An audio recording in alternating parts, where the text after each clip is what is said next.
I feel like it was just a couple of days ago I was talking about dunk highs. Actually, you know what it was? It was a couple of days ago I was talking about the varsity purples, and then here we are with another dunk high coming down the line. But this is everything the varsity purple was not. This thing's an amazing collaboration, and everything on this just talks about uniqueness and absolutely careful individual attention to detail, whereas those varsity purples was kind of a bog standard colorway. So what we've got here is we've got a collaboration with Bodega, and we'll get into what Bodega is, or try to later because it's complicated, and it's just an incredible looking shoe, but there's a lot going on. There is an interesting thing in this shoe that talks back to an Air Jordan 2 women's. And if you can make that link before I tell you about it, I'll be very, very impressed. You'd have to have watched my channel for a very long time to know where that one's going. But there's more. It's not just tying it up to an Air Jordan 2 women's from a couple of years ago. There's more to look at on the shoe and some of the amazing detailing in it. And it includes asking the question, why do they look so big? Because when I look at dunk highs, they usually don't look this big. They look kind of sleek, but these guys look kind of chunky, if you know what I'm saying. So you've got that going on as well. You've got the tie up to the Air Jordan 2s, and then also what's going on with the outsole. I have my opinion of what's going on with the outsole, and it's just an opinion. It might be wrong, but you might share that opinion or you might not. So we'll get into all that today as we take a close-up look at the upcoming release of the Nike Dunk High Bodega Legend. This is the Tokyo Bada 23 Secret channel. Tokyo Bada 23 Secret channel today. It's Mainichi Upsanode, Mainichi Mita Kudasai, and every single day from Tokyo, Japan, I bring you content about upcoming sneaker releases, sneaker news, and sneaker reviews. And talking about upcoming sneaker releases, that's exactly what we're doing today. Now, I'm guessing that this video, I'm shooting on Saturday night. I've already got Sunday's video ready to go. That makes this Monday's video, and Monday's the 21st, and this sneaker is going to be dropping on December the 28th and December the 30th, which puts it right where I want to be, a week or so ahead of schedule, giving you guys information about the shoe so you can decide whether or not you want to get your hands on them when you've got a lot of details, a lot of information, a lot of specific things to know about a shoe before you dig into your wallets and your pockets and pull your money out. So that's what we're doing today. Going to have a look at these guys. Now, I say it's December 28th and December the 30th. There's a funny little trend in sneakers right now where they like to tell you the drop date, December 28th, and then they like to tell you there's a restock date like 2 days later, which doesn't make any sense to me at all. Like a restock date 2 days later. Restocks usually happen like a year later. Very popular over at the Easy line when you think about the Zebras, which restock like every single year in around about December, November, like into the winter months. And that's what a restock is to me. But when I see that this is stocking on the 28th of December and then restocking on the 30th of December, I'm kind of like, don't know why they're saying that, but you know, that gives us the drop date, 28th, 30th of December, video going up on the 21st of December, just right, just where I want this thing to be. So let's talk about it. Let's get into this shoe and look at it now. Conundrum number one, you might be asking yourselves, what on earth was he talking about with that Jordan 2? Now I'm going to show it to you. Doing, there it is right there, and you're probably still like, nah, because it doesn't look anything like this shoe at all. There really isn't much to tie the two together. But when I made the video about these guys, I think I'm right in saying it's an Air Jordan 2 women's Rivals, I think I remember it being called. And my particular point in making that video was that I really like it when there's a whole heap of colors going on the shoe, or when there's a whole heap of materials going on the shoe.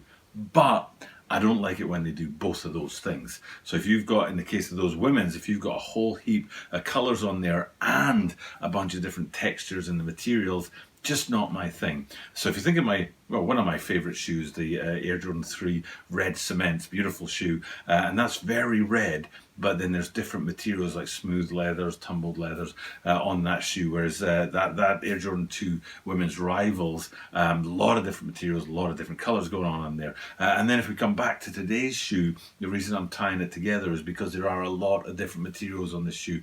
If you panned along the lateral side of it from toe box to heel, you'd see a lot going on, and standard leathers, treated leathers, suedes, roughed up suedes, a whole bunch going on, and a few details in there as well, which we'll get into. to in a minute's time. But because the colours follow a sort of single narrative, they're not all over the place, it works. It's okay to mix up the materials because they're staying with a sort of standard earthy colour feel to the shoe. And like I say, that's something I can dig with. I can go with lots of colour on a shoe when it's all one material, or go with lots of materials on a shoe when it basically has not one colour, but at least one story. But then when it's a bit too much, like those Jordan women's 2s, and these guys absolutely fit the bill. Love this shoe, and that's a good point to kind of get into it. I'm sure I'm showing you a picture right here of a pair of these guys together. They look really, really big. I don't know why. It might be because of one of the main features on the shoe, and hopefully I'm zooming in on it here, is that there's the appearance that is held together with leather ties. Obviously they're just for show,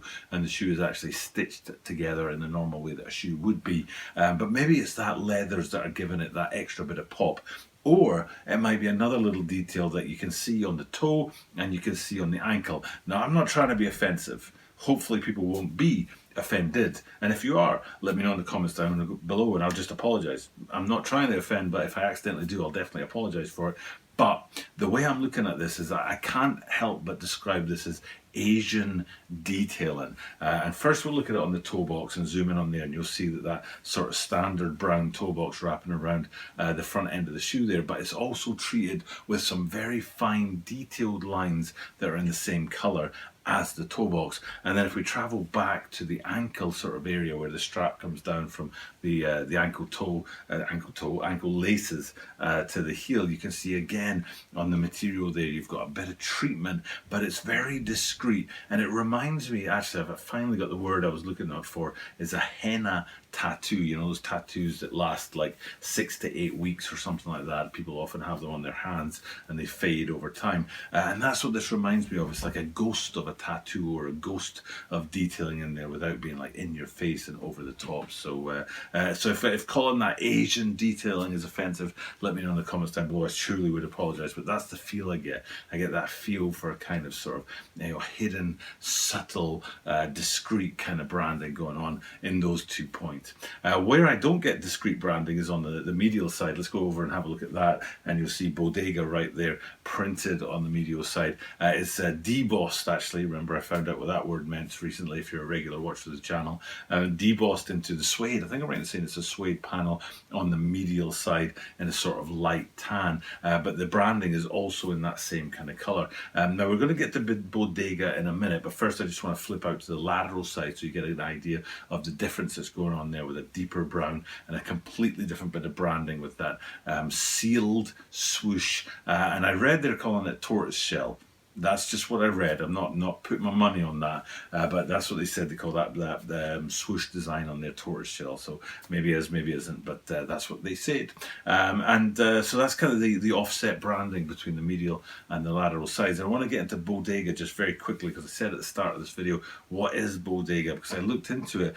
Very complicated, very hard to understand, which is maybe the point. But it basically started in something like 2006 with 3 different guys from similar sort of fields, but different parts of the similar field, and they all had kind of an equal vibe of where they wanted to go, all looking for work, all artists or artistic, and then they came together, made Bodega, and out of that it's sort of generated into a sort of street fashion. There's an e-commerce online sort of internet part to it, but there's also the bricks and mortar stores part to it as well, but very cool. And then when you look at something like this, it's like, wow, you know, these guys know what they're doing, and they've got an eye for the artistic as much as an eye for the fashionable, which you know, don't always match. So that's what Bodega is, and because of that, let's get into looking at some Bodega branding, especially up on the top of the tongue. Very interesting looking tongues and laces. The laces are finished in wax, which I have no idea how that will last over time if you use you know, tighten and loosen the laces a lot with the wax. Crumble off, no idea. But the branding at the top of the tongue as well is also in a sort of treated version. It's a rubber kind of coat that wraps around the branding, and again that tortoise branding up there. And I think I'm right in saying it says Nike, swoosh, and then Bodega, and Bodega is in a sort of oblong elongated circle for the branding on there. Is very, Very cool. Again, it's unique touches to this shoe, and it's that kind of thing that I really feel. I really dig what they've done with the shoe and where they've kind of gone with it. It's very unique in many different ways. And a good place to look at that is on the heel. So we'll go around to the heel, and I'll show you that the ladder on the medial sides have slightly different materials that come together. And we saw that recently with the Blazers. It was an SB Blazer edge patchwork, I think I'm right in saying. And that had an interesting swoosh on one side that was kind of like deconstructed, and a regular swoosh on the other, and where they met at the heel you got to see the comparison. In the case of these guys, it's not the swooshes, it's the heel materials, or the ankle midfoot materials that come around and join at the heel, and then you can get an idea of the difference in color between the lateral side and the medial side of this these guys.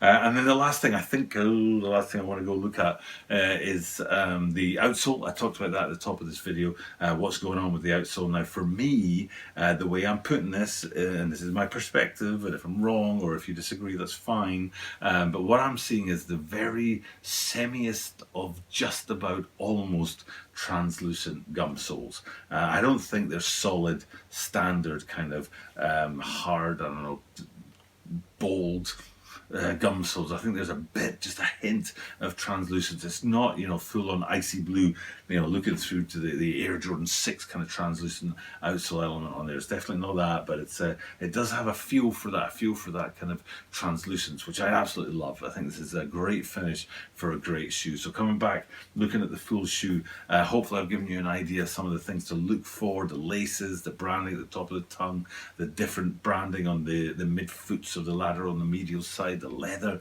that holds this guy together. I think the top line, if I'm not mistaken, is very much those leather straps that hold it all together.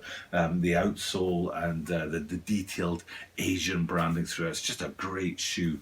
All in all, like just all over, everything about it, very, very, very cool. And like I said, very different from those varsity purples that we were talking about just a couple of days ago. But this guy's huge. If it is December 30th, it's probably going to be the last dunk high of the year of 2020, and it's a great way to finish the year. What's been a great year for dunks is going to finish high with this Bodega. So hopefully you guys enjoyed that content. Hopefully you saw a shoe that you didn't know much about. Hopefully what I've told you about it has raised your level of knowledge. You know more now than you did when you started watching the video, and if that happens, if you do learn from watching these videos, then I'm a very happy camper. Time for me to say thank you though, and sign off, finish up this video. Like I say, it's Saturday night and this video is going to go up on Monday, but I want to shoot one more after this one, so I'm going to chip off and get that video done about the Air Max 95 strange shoe militarized thing, and that's definitely something to come and have a look at tomorrow. So speaking of tomorrow, because I do this every single day, I get to say this at the end of every single video, which is that you are guaranteed to see me tomorrow.